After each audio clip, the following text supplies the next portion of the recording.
Welcome to Rinkside Rundown, the podcast that puts you right in the heart of women's hockey. I'm your host, Chris Sinclair, and each week I'm on a mission to showcase the incredible women who are lighting up the ice across the globe. Get ready as I chat with rising stars, seasoned pros, and all the game changers making waves in the world of women's hockey that you won't find anywhere else. So, let's dive into the exciting world of women's hockey and make sure to click that subscribe button so you never miss an exciting episode. Hello and welcome back to Rinkside Rundown, your go-to podcast for everything women's hockey. I'm your host, Chris Sinclair, and today I'm thrilled to be joined by Brooke Becker, a standout defender with the Providence College Friars. Brooke, welcome to the show. How you doing? Thank you for having me. Doing well. Good. Can't complain. Good. That's what I like to hear. Fantastic. Really excited to have you here, learn a little bit more about you and your journey through hockey, where you started to where you are now, which is really exciting. It's going to be a great journey, and every journey has an origin. So why don't we start way back at the beginning? What was it about hockey that kind of drew you into the sport originally? Yeah, so my dad actually played hockey growing up. He was always a big influence on me, and so he kind of got me into it. And then I think just a kid growing up in Buffalo, New York, it's a hockey hub. And I played boys growing up, so uh, all the kids wanted to play hockey. And at the time, I don't know, I think probably like 3 or 4 years old. The '05, '06 Buffalo Sabres had some big names, like Thomas Vanek and Jason Pominville. Like those were big guys, and everybody wanted to play hockey. So um, Buffalo's definitely a place where sports are big. So those sports catch on.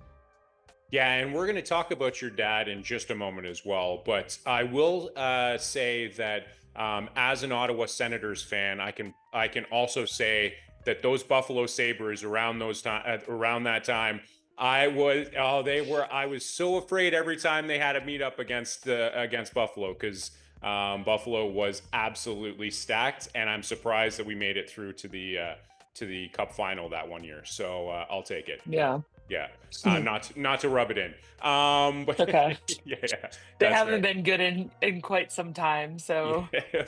Hold on to those lasting memories. That's what they have to be. I mhm. feel you. So you had mentioned, the area in which you grew up, being from Orchard Park, and having the opportunity to then continue your junior career with the Buffalo Bison, where you spent 4 seasons.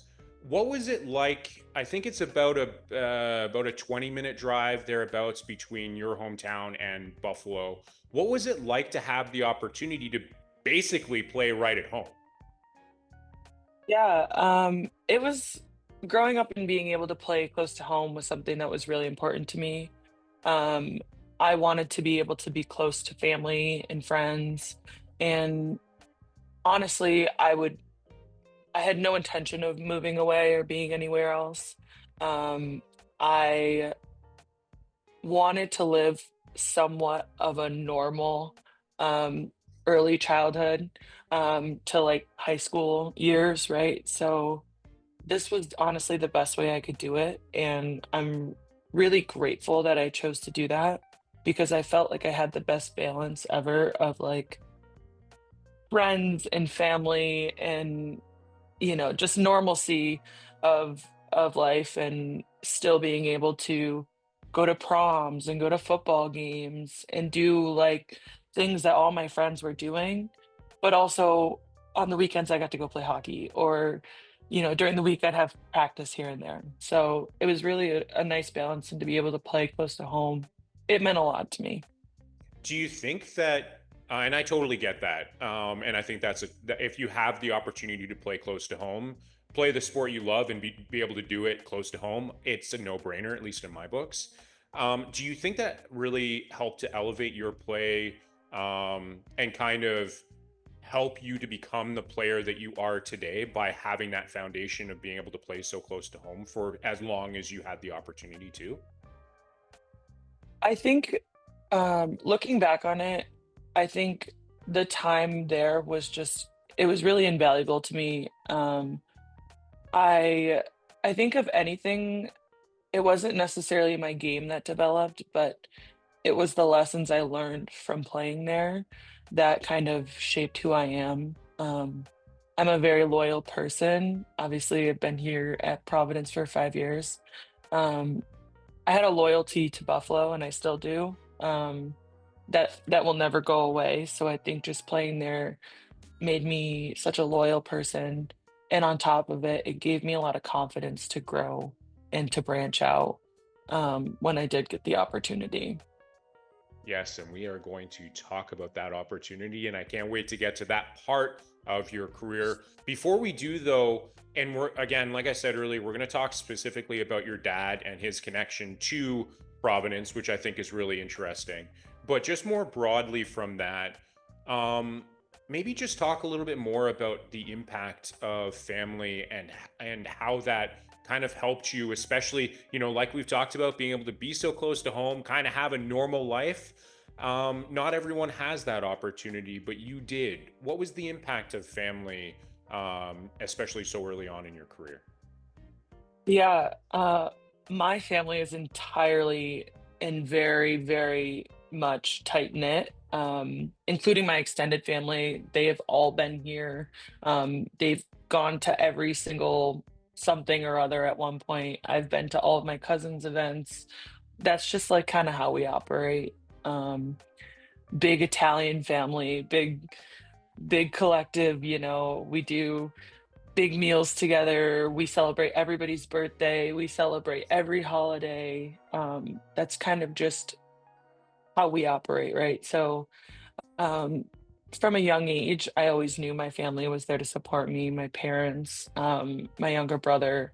My younger brother and I, it's funny, we're really competitive, like super competitive. So that kind of helped too growing up and just holding each other accountable. He was an athlete too, he still is. Um, but just knowing that he supported me through that competition, was always great, and it's crazy when you look back on it and you're like, "Wow, those 6 AM practices and my parents driving me all over the middle of Canada, and I went to Europe with both of them twice." Um, they come to all the games now, like, they're my biggest rocks, and they have been my biggest supporters since day one, and I think just from a family perspective, like, that is so meaningful to me. That's what I've known since I was a little kid, so And I have to ask, is the competitive nature between you and your brother, is that still there? Is it still prevalent? Has it maybe got even more intense now that you're both continuing your careers? Yeah, so, we we compete over everything, whether it's a a card table game, um, in the summer or, like, actual sports, we compete over everything. Um, we usually do a GPA comparison every couple of months for school, so, it's funny. There's not a lot we don't compete over, and I think it's only like I said, it's only kind of helped both of us to be really accountable to, like, making each other better. But yeah, he plays club hockey and he played baseball for a time, so he's just he's been super supportive, and the competitiveness has certainly helped with that.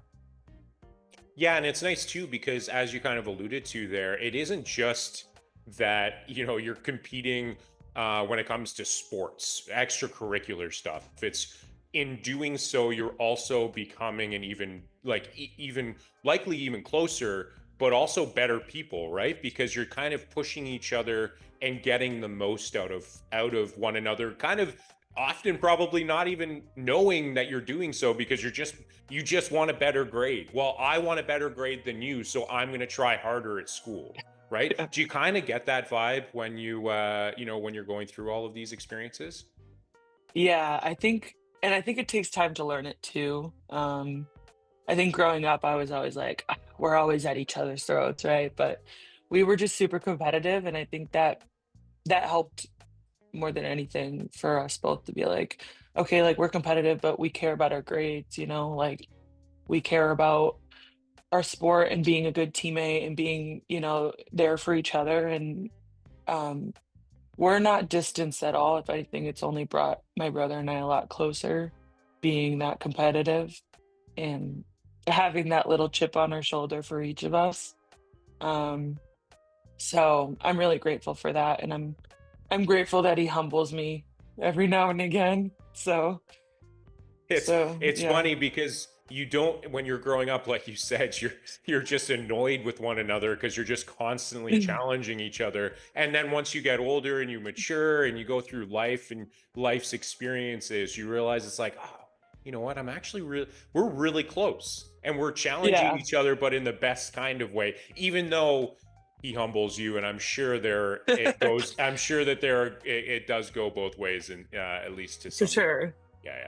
Yeah, for I sure. want to know as well, when you kind of alluded to it a little bit in terms of your time with Buffalo and how it kind of shaped you. And I love that you really fixated on the stuff off the ice. We're going to get Mhm. into the stuff on the ice, but that's something that people can see. You can read stats, you can see a play, but you don't For necessarily sure. get the opportunity to see what goes into helping you to become the person you are.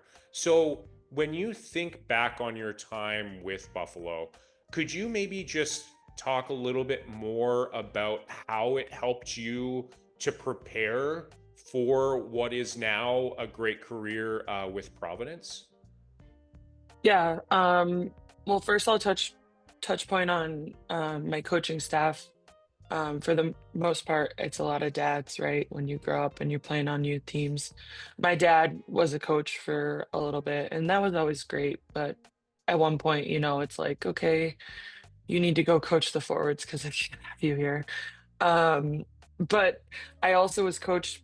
I had the opportunity to be coached by Shelley Looney, who is actually a former gold medalist for Team USA. So that was a crazy cool experience. She obviously has a lot of knowledge for the game.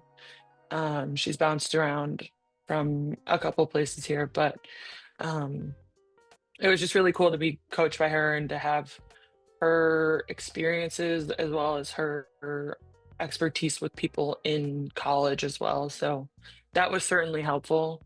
Um, but on top of it, as I had mentioned before, just playing at the Bisons and being local to home, it gave me a lot of confidence and it taught me a lot of lessons. And on top of it, like I think what a lot of people miss is like the people aspect of things. And um, I met the most amazing people, and I still to this day have like best friends from the experiences I shared there. Um, and I would not trade that for the world. As much as I didn't have like a huge skill development, maybe let's say at Bison's, I learned so much that I didn't know was going to help me down the road. Um, and just like most kids that come to college, you're usually the best person on the team that you were at, right? Like wherever you were probably one of the better players. And I think that was the case for me.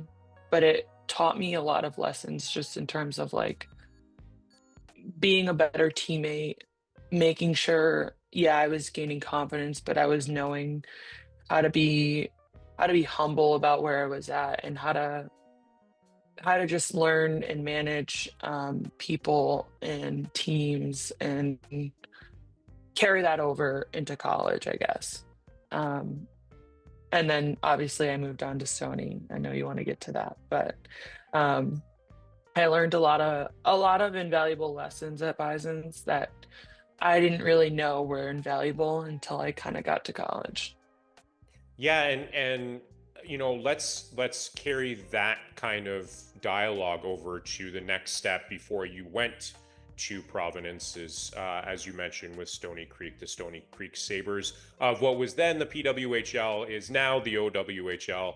Um, What was it your experience like playing in Canada, and how do you think it kind of helped, like we've said, like continue your growth and prepare you for, it was only one season, but there's still a lot of growth that you could have seen through that period of time. Yeah, just in talking about the transition a little bit, I don't know, can I name names on here? Can Oh I yeah, you can. can I Yeah, drop names? Okay. name drop I away. wasn't sure if I was allowed to name drop here and there, Oh yeah. but Oh yeah, go. I actually played um with Mary Cromer. She plays at Mercyhurst right now. One of my best friends to this day. I love her. Um but the transition wasn't as crazy as I had thought, and I think a lot of that is a testament to just the time we spent together. We carpooled all the time.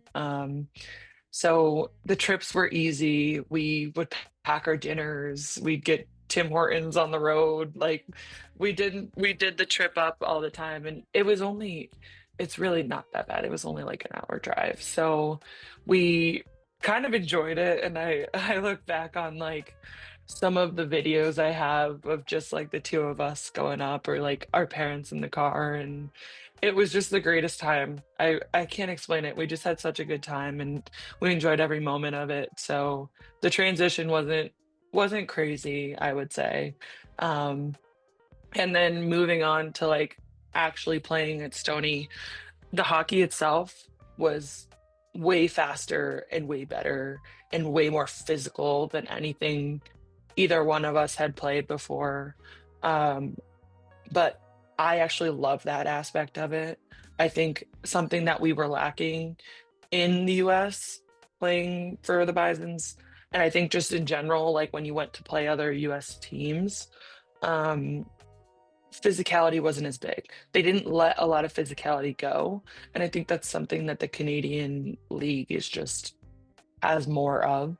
And I'm not sure if that's changed over time from then to now, but for the most part, when we were playing, it was like super physical and we loved it. So yeah, so that in itself was great. But just again, I can't speak enough to like the people I met, their parents, their families, their my coaches, everybody I met, and we still talk this day. Like I just got a text from my old Stoney coach that said like happy senior day, even though, I'm senior part two. It's super, again, I say the word invaluable, but like that means the world to me that they still care and they're still around. And like that was a huge that's so huge for me, is just those, because at the end of the day, right, like people are gonna always, be there, and the game that might not be. So just having those experiences is so important to me. But I think in terms of like hockey itself, I really developed at Stony. Um, I I gained so much more insight into systems play and like my skills as a defenseman.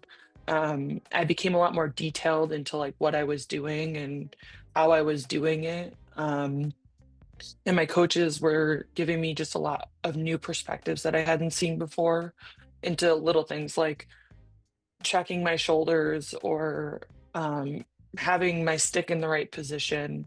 And they were like little simple things, but like things that elevated my game so much, just from the transition from Buffalo to Stony.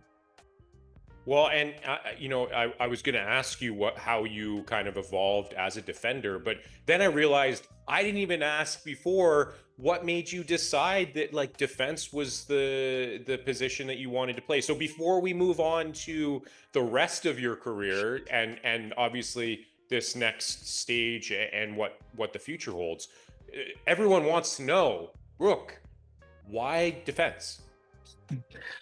I can't even tell you the answer to that. My dad actually played, and I know we're going to get to my dad, but my dad played forward, so I'm not really sure why. I think when I was younger, well, I know when I was younger, I liked to talk to the goalies. Um, and this is when I played boys, and I think I just naturally found myself in the D zone a lot. And so um, I just found that I like just was always trying to be protective of my goalie. And that naturally kind of stuck with me. Um, and I just learned to love D. And I think another thing that, again, I didn't realize until I was older, and not too much older, but old enough, is that from the D's perspective, I think you can see the ice in just such different ways than as a forward. Um, you're just constantly seeing everything in front of you, right? So, um, yeah. So I don't know. I think part of it was when I was like a little mite or something, I used to like mess around with the goalies and be all over the place and like to chat with them, and that kind of stuck. When you look back, and maybe this even applies to right now, and that's totally fine as well. Who were some of those role models? I know obviously your brother was one, or at least an influence for sure. But who were some of those role models and influences as you think about your career and obviously what's going to be coming next? Yeah, obviously my brother helped develop some competitiveness in me. My dad, again, big role model for me growing up. Um, but I can't speak enough to my skills coach, and he's not talked about a ton, but him and I started working together. I think I was in seventh grade, so it's been quite a while now. It's been, well, he's dealt with me. It's 10 summers. Woo! Oh, aging myself. Um, but he's just been so crucial to so much, and he's like another father figure to me. But at the same time, like we get to work, and he can be kind of that double-sided person for me to like really grind. We worked on my footwork, my speed, my mobility. But like he cares about me so much as a person. And so it's really just been such a good time. And he's kind of been my role model, or my, I don't know what you would call it, but he's been really crucial for me as a player and in my development in general. And on top of it, my younger cousin plays too, so he's been starting to do stuff with her and her team, and he's just really trying to help develop the girls game in Buffalo. And like that to me is so much more meaningful and important too. Because when I was in seventh grade, things were a lot different in Buffalo than they are now even. um and so like my cousin who's in eighth, like it's just crazy to see the development, and he's been a big testament to that. I love hearing stories of people that you may not necessarily hear about, right? So, for example, Yeah. your skills coach, right? Like, you don't realize that it's not just like you happen to be a really great skater, although you are. There's a lot of people that help you to get to where you are. So, highlighting them is so crucial.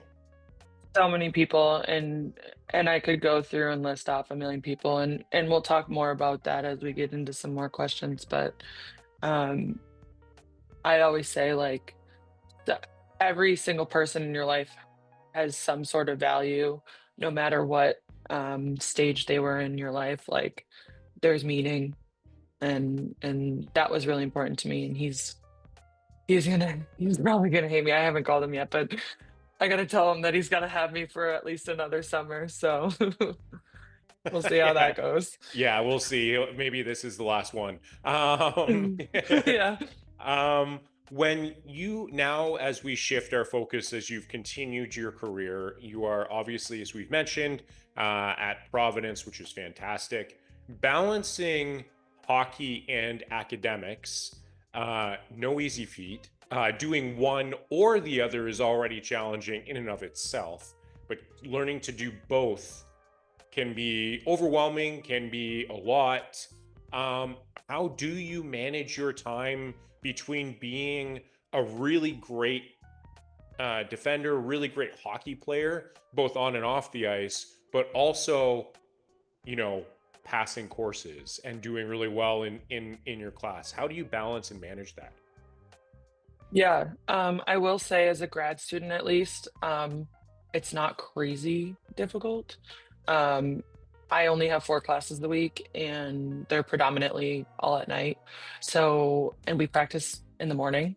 So, like, I'm up and as you can see, I'm at the rink. I sit here and I do work, and I kinda balance out my day doing that.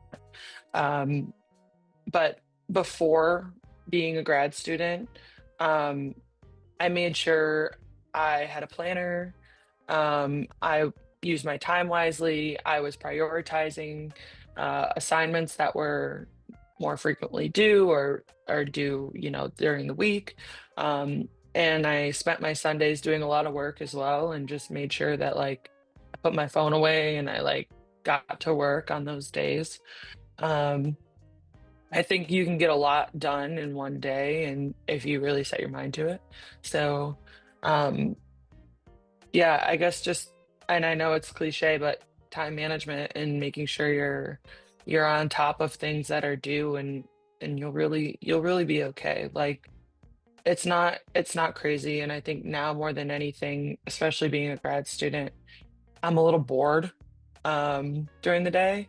So I actually work part-time for my uncle's company, just remotely. And I also have a fellowship at school, and I coach a youth team here. Um, yeah, I kind of balance out being the student athlete plus, if you will, but um, it's hard because you're an adult and you get to determine what you do with your day.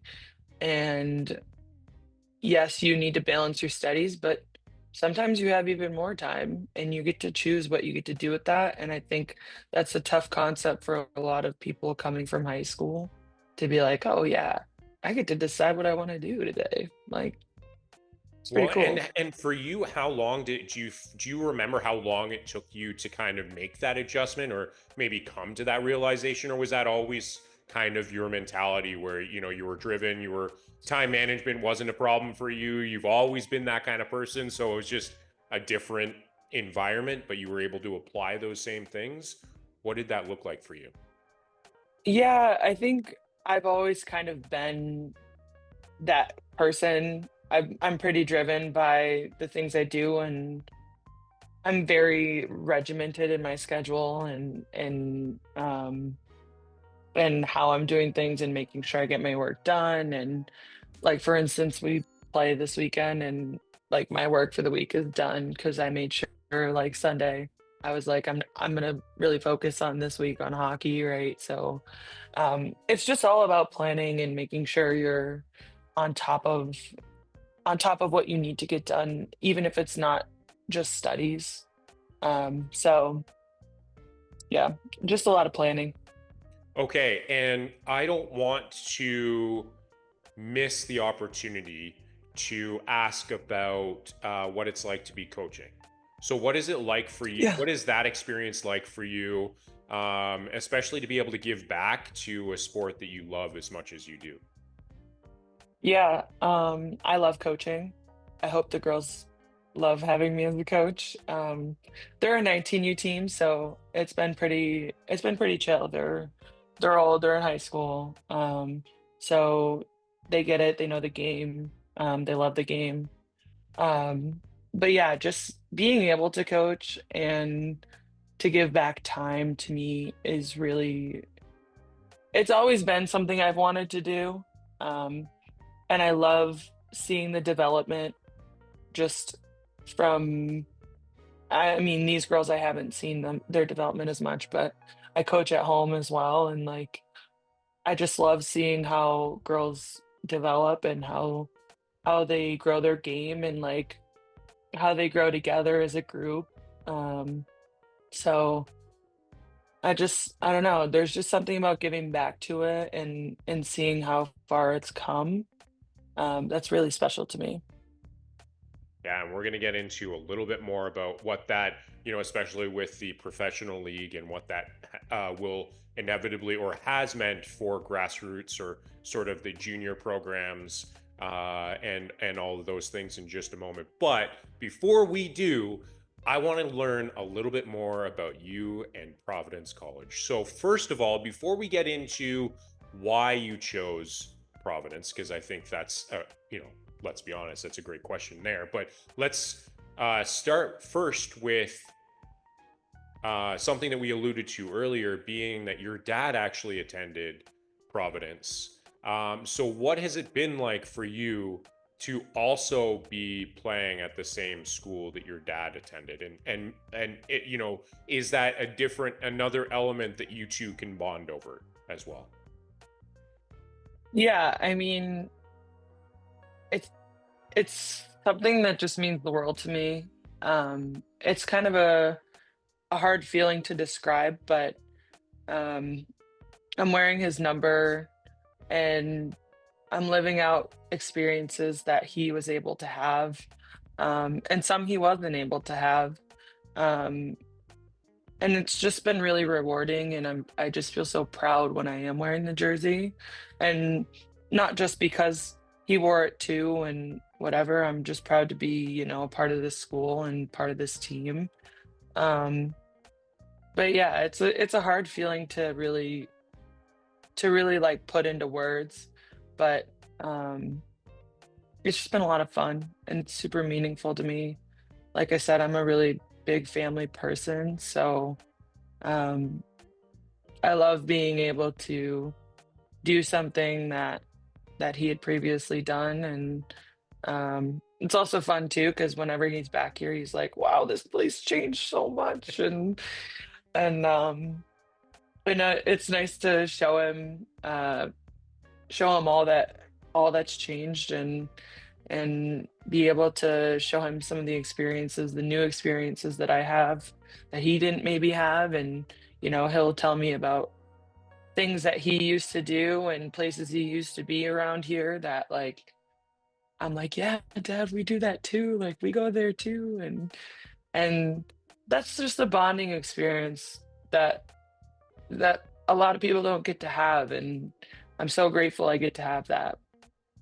Yeah, and that's it's I think that kind of echoes what you were saying earlier about the opportunity to play so close to home and have that Mhm. good relationship with your family and have that opportunity to just kind of live a normal life, even though you're now, completing or about to complete your collegiate career, having that, that's that connection still with family. And as you said, having the opportunity to wear your dad's number, carry that Mhm. forward, must mean a lot. So I love that. And, beyond just the fact that it's super awesome that you get to attend the same college that your dad did. Um, what else was it about Providence that kind of drew you to that choice as opposed to maybe other ones? Yeah, quite honestly, I remember to this day, like the first time walking on campus and just seeing the facilities and the campus itself. And it was just so exciting to me. And it was one of the first and frankly, one of the only couple of schools I visited. Um, and I just loved it. I loved everything about it. Again, like hard to explain total feeling on how I felt then, but I just, I felt, and I'm going back to family, but like everybody I talked to, the experiences I had just being there for the first time, like it's a family culture here. It always has been. Everyone's tight knit. It's a small school. You know your professors well. You know your staff well. Um, it just felt like family, and it just like that connection again to me was very important. And that's what I wanted. I didn't. I'm not a huge fan of big schools just because it doesn't necessarily feel like family, right? But um yeah, I just hard to fully put into words, but it felt like family. And that's one of like slogans here is like family together friars. So um, that's how I felt, and that definitely made the difference for me on deciding to come here. Yeah, sometimes it's totally fair that when you make a decision, sometimes it's not like something you can put into words. It's sometimes just a feeling. And as you've Mhm. said, from the start of your hockey career, it's the foundation has always been to there's an element of family, Mhm. so it doesn't come as any surprise to hear that was one of the reasons that kind of pulled you into the Friars program. And it's a great culture, and you highlighted that as well. And I want to know, you know, that culture, that program, how do you feel it's helped you to evolve, both as a player, and I'd love to hear that, of course, but also just as Brooke Becker? Like, how has that program really helped you? Just the culture we have here is just it's very family oriented. I'm going to say it again, but um, everyone gets along. We were very open. We know each other really well. We get to know each other really well. We're with each other all the time, um, in the healthiest way. We're with each other all the time, but we we just have a culture of like total grit, um, leaving everything on the line for the team, right? And that's kind of shaped who I am as a person and as a leader, but also as a player too. Like you learn early on here that you don't do things for yourself. We're doing things here that are I say this and it's kind of cliche, but like you're part of something that's bigger than yourself. And I truly believe that here. And I think the good thing, or one of the most important things that us as a team has realized, and over the 5 years that I've been here, has realized is like people buy into that, and people truly do things that are bigger than themselves, and they go the extra mile to do things that protect, Providence, our name, our image, right? Like we do things for the team, by the team, you know, we're not individual people. And I'm not saying that's other places. I'm just saying we've built a culture around this is how it is, and this is how we intend to keep going. Well, and you just alluded to it a little bit there as well, but as a member of the leadership team, I also want to know from you, first of all, what does that mean? Obviously, I think that's a great answer to hear, but also what leadership means to you. Yeah. Um, Obviously, being a captain in college is like a huge deal, and I am so grateful that I had the opportunity to be a captain. Um, but I would say too, like we have a ton of leaders on the team. Maybe they're not wearing a letter, but like that's another part of our culture is like everybody has the voice, and everybody who says something is saying something meaningful and valuable, and like obviously again it's a big deal to be a leader, and it definitely means something, but um I'm grateful that we have a bunch of leaders in this locker room. Um so yeah, that's a little just tidbit on that. I'm thrilled to be wearing a letter. It's like something I've dreamed of as a kid. So definitely proud and happy about that. But um as a leader myself, I'm definitely more of an enforcer.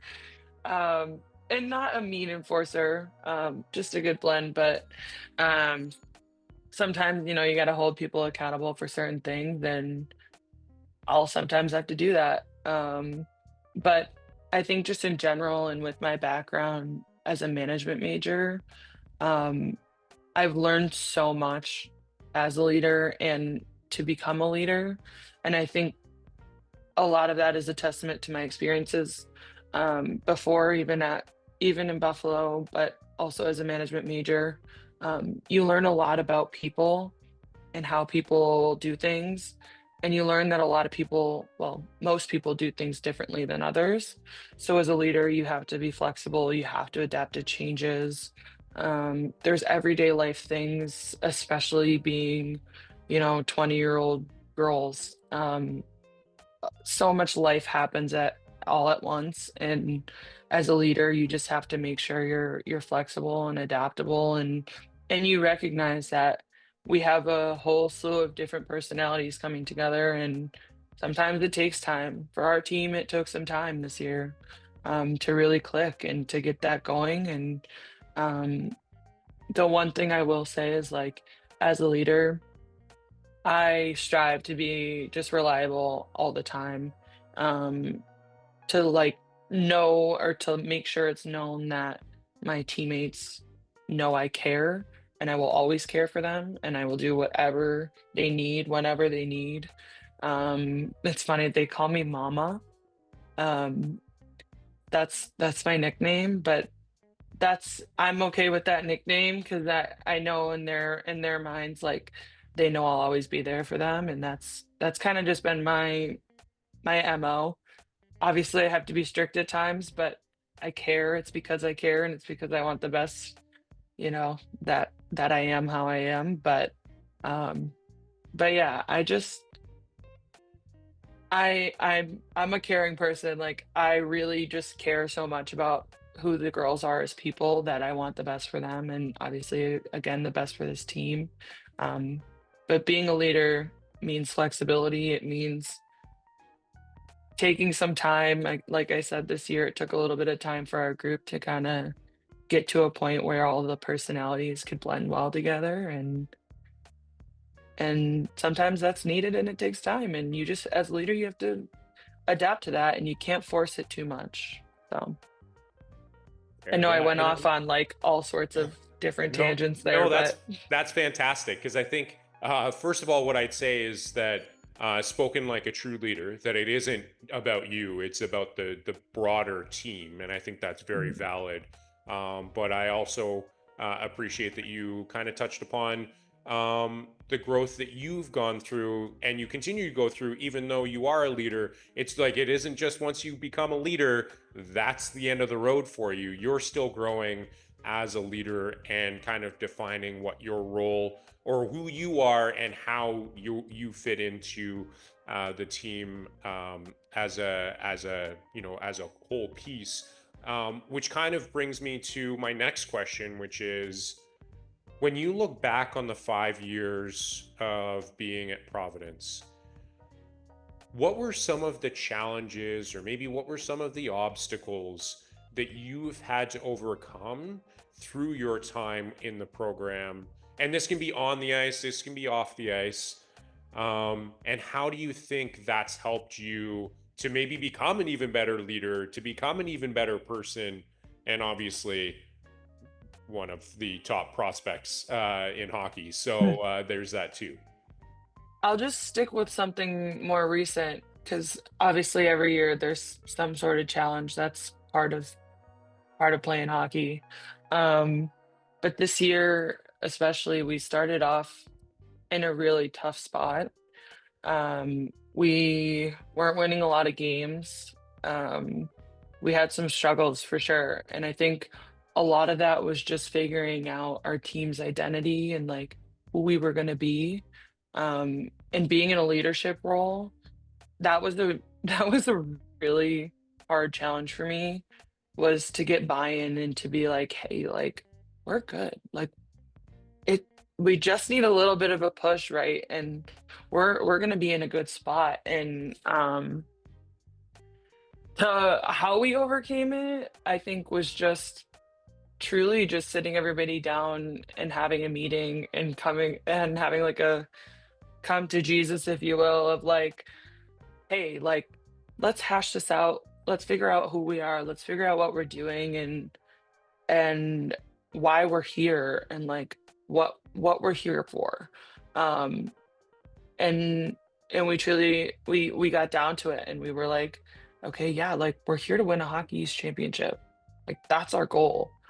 However we started off the year, like, our goal in the end is that's where we're going to get to, and whatnot, and everyone kind of bought in, and we got all our personalities to come together, and um, anyone who had been a little bit too me turned into we, and that eventually is how we overcame the challenge. And it came down to like our captains really just sitting everybody down and getting together and hashing all that out, and our coaches too.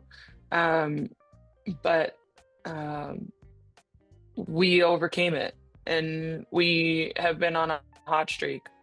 So I can't I can't pinpoint all of the specifics of it, but sometimes sometimes it takes time, and it takes effort from your leadership team, and I think we truly just got down to the nitty-gritty of what we were going to be, who we were going to be, um and we overcame the challenge, and truly we talk about it still to this day, but we were like, at one point we were all like, and as a leader that was tough for me, because, and that was probably one of the biggest learning lessons, was like, we were, as a leadership group, we were at a point where we were like, okay, wow, I don't, this is not good, right? And we had some self-doubt, and I guess just found a way to turn things around and really have a more positive outlook on how this was going to go and how we were going to react to things, and we turned it around. So And here you are now, and these are the stories that people don't get a chance to hear or see, because again, as a fan, I'm just looking at the product on the ice. So are you winning? Are you yeah. losing? If you're winning, how did it look? If you're losing, ooh, that was a bad loss. I wonder what's going on, and you don't necessarily get a chance to hear or see the things that, hopefully, ideally, will turn the season around. Especially obviously with women's hockey being shorter seasons, that puts a lot more pressure on identifying what the root cause is of a potential issue. Hopefully there are very rarely issues, but what the root cause is, and then course correcting it. So that's why I love that kind of peek behind the curtains of how you can turn around a season and how you can be successful. Mhm. And speaking of success, I also want to know, when you look back on your career, your collegiate career, whether it's this season, prior seasons, and seeing some of those teammates, some of those players that you were playing against, um, and seeing them moving on in their career, whether that's in the PWHL, whether that's elsewhere, what does it mean to you to see that success? And not to get too far ahead of ourselves here, but how does that drive you as well for you to take your next step in your own career? Yeah, I mean, there's so many great players that I can think about that I played against or I've played with, that I've just seen their careers just be so successful, and um, you get to a point where you're like, I want to be like that too. I want that. I want that success. And um, obviously, I'm not someone that, I don't want to be someone else. I want to be me, but um, with the right amount of success as well. For instance, I think about someone like Kayla Barnes. She's obviously a great defenseman, plays in the PW now. Um, Someone I look after all the time as being like solid D, active up front. So like being able to be so successful like her, and also wear the USA jersey is awesome. I also played, and she's going to be another top prospect, I'm sure here, but I played with Kendall Cooper at my time at Stoney, and she's just been such a solid D and so good offensively as well for Quinnipiac. And I can't speak to enough about her and her success, and how like how crazy jealous I am because like she's playing in Canada and playing for, Team Canada and all that. So um, those are just two that stuck with me a lot through my development as being super successful defensively and playing against and with both of them. Um, it's been really cool and just something I can mimic to help myself continue to succeed and just knowing that like I was able to play against them and I was able to play with them is like helpful to my confidence and helps me to keep going here. Well, and I just want to kind of bold, italicize, underline your point around the fact that you don't want to be them. You want to be the best version of yourself, and that you're just using those people as, or at least that this is a part of the equation, but using those people or those individuals as sort of that inspiration, not trying to emulate them. And I think that's a great point. And I think, when we look at maybe that being some advice for the next generation is not trying to be that player, but just be your best you.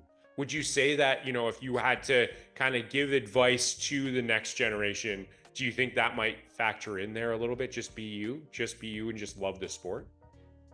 Absolutely. I think sometimes, well, I know sometimes people are always, and this is people in general, but people are always looking to be someone else. And that's influenced a lot by, social media and whatnot. But um, there's value to self and to being yourself and to embracing like who you are and what you represent and where you're from. And um, that's definitely like for the youth, like it's something to note is like people are not everybody's as perfect as it might seem, right? But you should embrace you. And another thing is just like not stressing too much about little things. Um, at the end of the day, this is a game and it's fun, of course, but um, my persona is not any more valuable than anyone else's, and just enjoying the journey and all the experiences I've had, the people you meet, those things are lasting.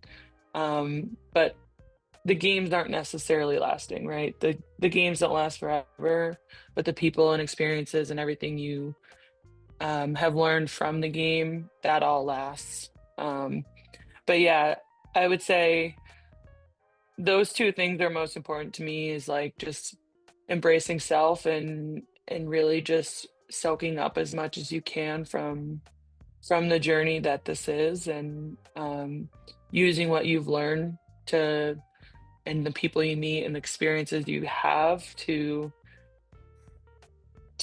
grow yourself as a person, to grow as a player, to just grow in general. I think um yeah, sometimes you can get a little too caught up in like, oh, this game and that game. Well, what'd you learn from that? What'd you learn from those experiences? Because that's what lasts.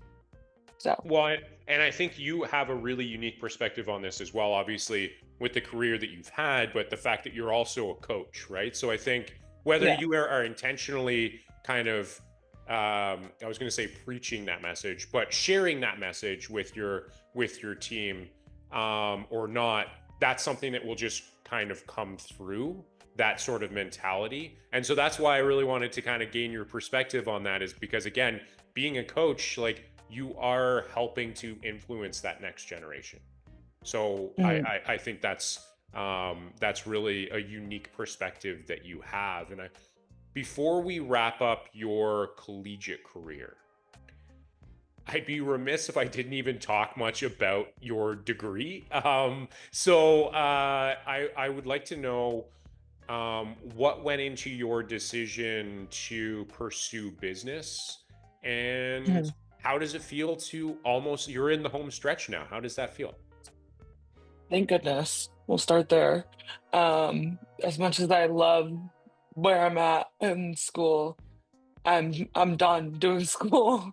Um, so in high school, actually, and this is another reason why I'm so pushy on public school. I love public school. I went to public high school. Can't speak enough about it.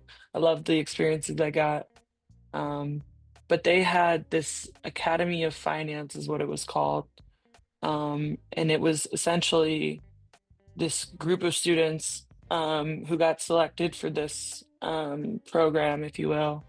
And you got to just do all sorts of business classes.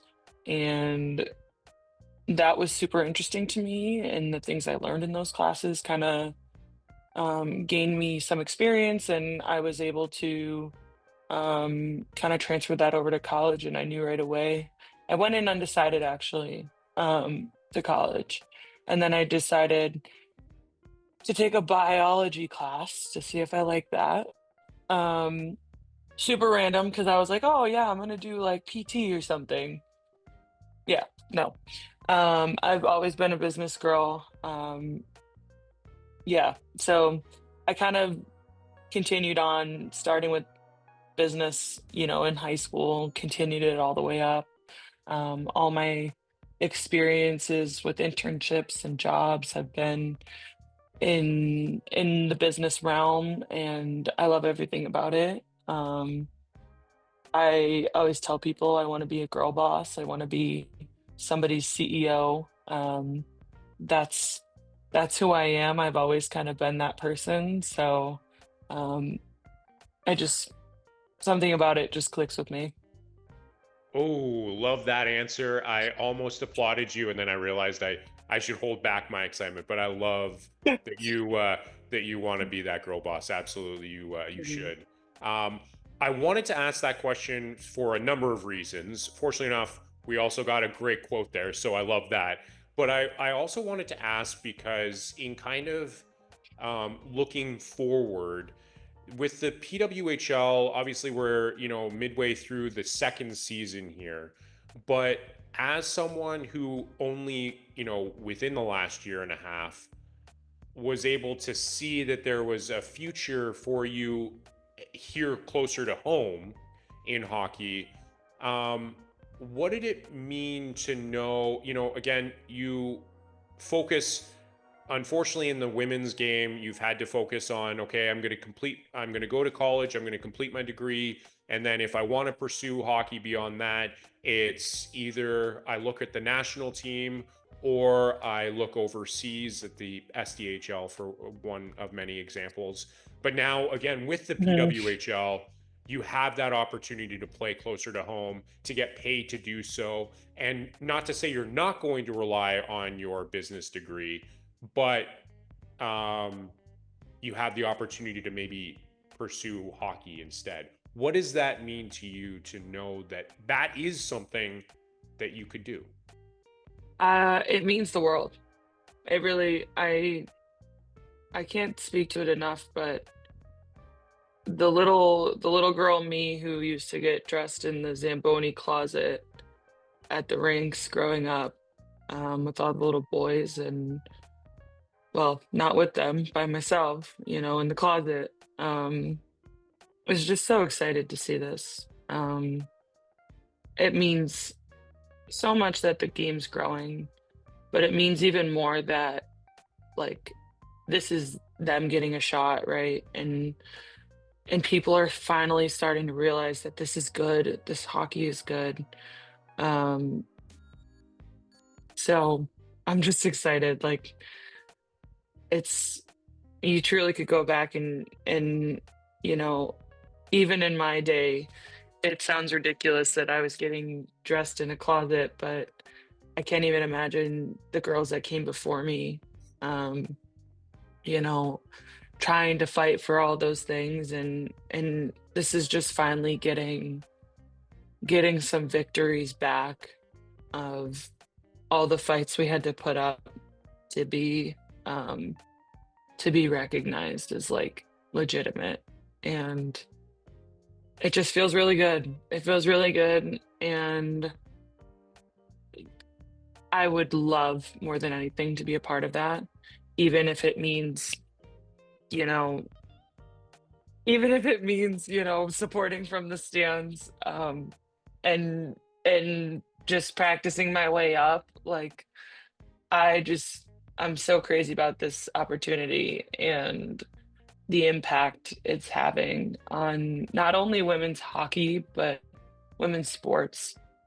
Um, Women's sports are taking off, so I'm just grateful, and little me is so grateful, and little post hockey me's maybe they'll be so grateful for it too because I'm gonna make them play hockey. So I'm just And grateful.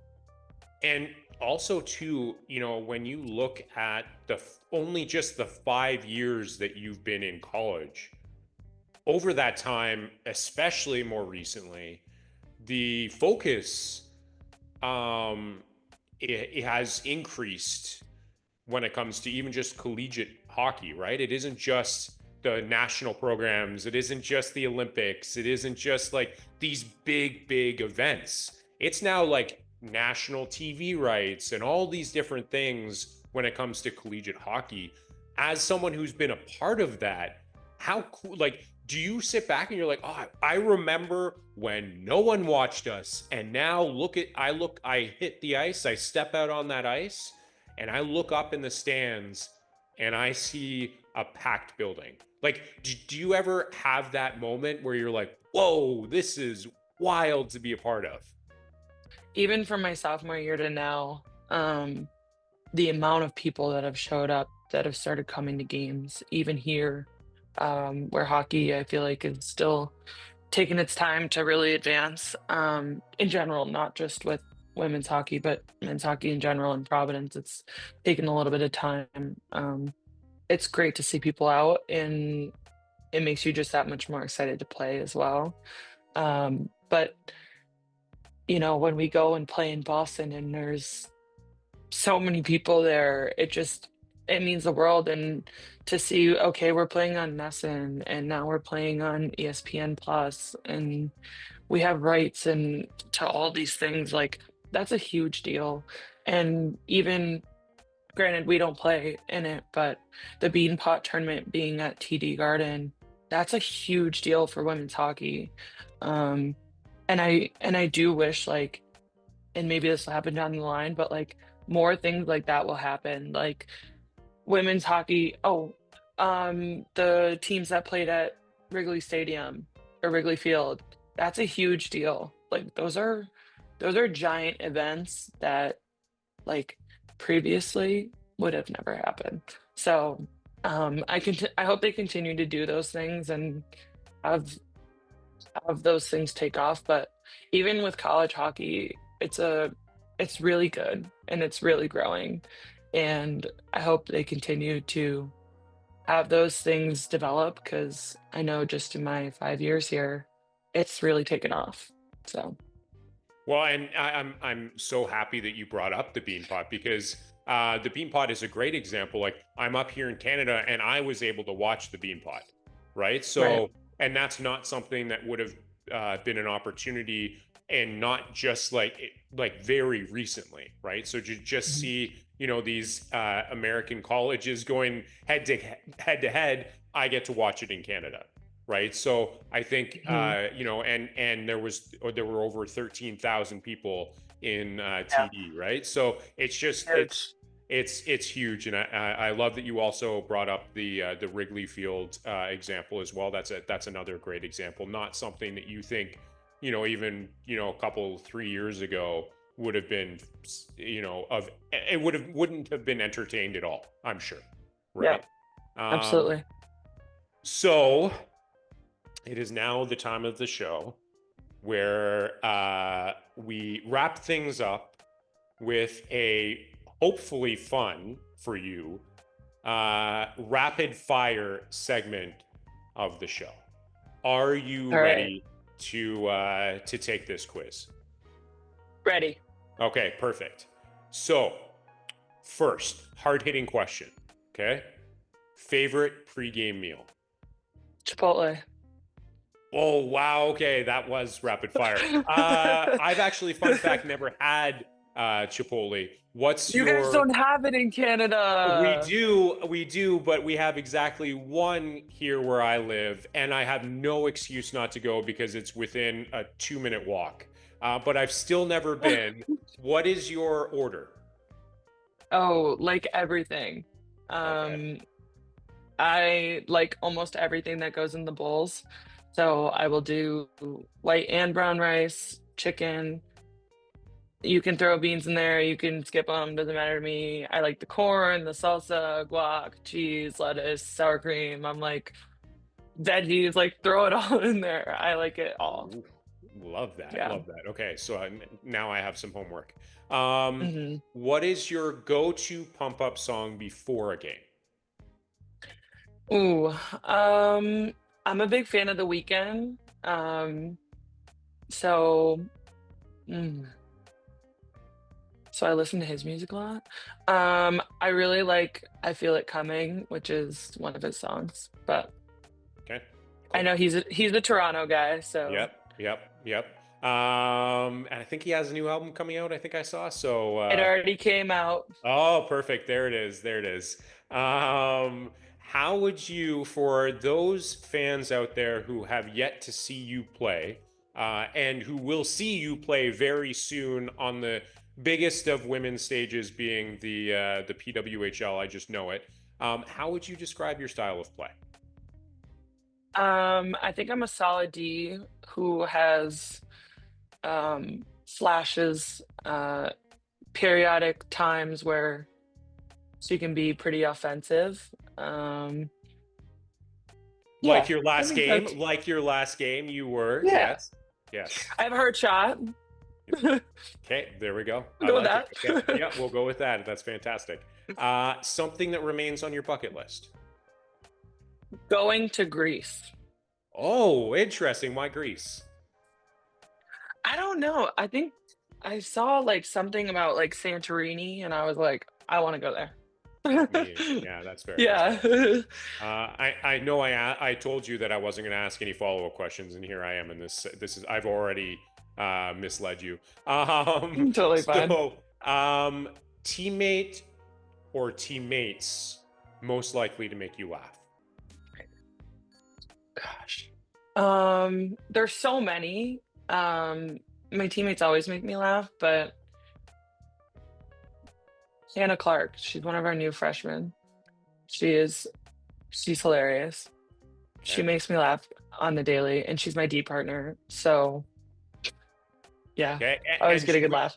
would you say that she is someone that makes a lot of your team also laugh?